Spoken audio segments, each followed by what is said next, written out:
Hello YouTube viewers, thanks for tuning in to Trash Panda Garage. If this is the first time you've checked out one of our videos, we sure appreciate it. We've been chipping away at our 2006 Nissan Frontier project truck, and I'm finally at the point where I want to start to run the electrical accessory wiring, starting with this Harbor Freight RoadShock LED light bar that we've got mounted in the front grille.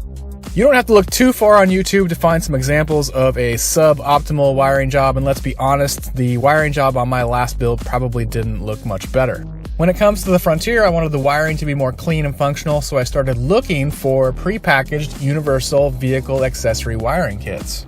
What seems to be popular in the off-road world right now is these gang-style switch units, like the Switch Pros 9100, in which each circuit is controlled by a single microprocessor. This Switch Pros unit has a lot of cool features, but a pretty hefty price tag to boot.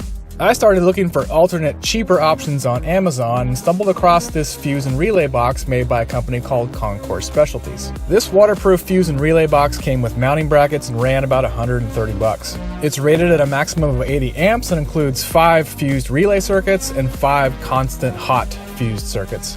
Now, I am certainly not an electrical engineer, nor do I profess to be any sort of wiring expert, but I did find this super simple accessory wiring diagram at wiringdepot.com. They also provide some informational articles on their website that explain that a relay is simply a mechanical switch that provides and cuts power to electrical accessories based on a low voltage signal it receives from a switch. According to wiringdepot.com, mounting the relays in the engine compartment keeps higher voltages out of the interior compartment and thereby reduces the chances of an interior fire as a result of an electrical short. Additionally, the use of external relays is less taxing on your vehicle's electrical system, especially when compared to tapping into the factory fuse box.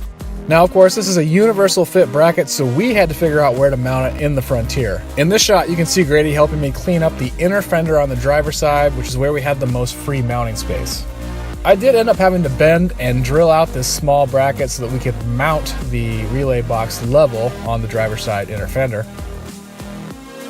As you can see here, I decided to mount a junction block to the passenger side firewall so that I could run a single power cable from the positive terminal on my battery to the junction block, and then run a power cable from the junction block to the Concours Specialties relay box, as well as a secondary power cable that actually routes through the firewall and into the cab to power the switches. And perhaps this is a big downside when you compare this kit against, say, the Switch Pros kit, in that you really have to have space to mount all this stuff, and there's just a lot more work involved in running all these additional wires. I use this Dremel tool and a small blade to cut out a hole in my lower dash to mount this simple switch panel.